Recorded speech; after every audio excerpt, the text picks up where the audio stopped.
Non sono malati, o almeno in gran parte non lo sono.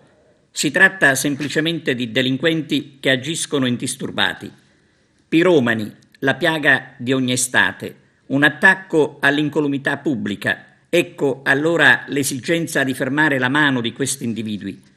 Ieri abbiamo dato notizia della taglia proposta dal Codacons. Oggi torniamo a parlare di incendi dolosi, restando nella città di Agrigento, nel quartiere di Fontanelle, dove il balordo di turno ha appiccato il fuoco ad una palma del viale Sicilia e forse aveva in precedenza acceso diversi focolai che hanno trasformato il quartiere in una immensa distesa di cenere.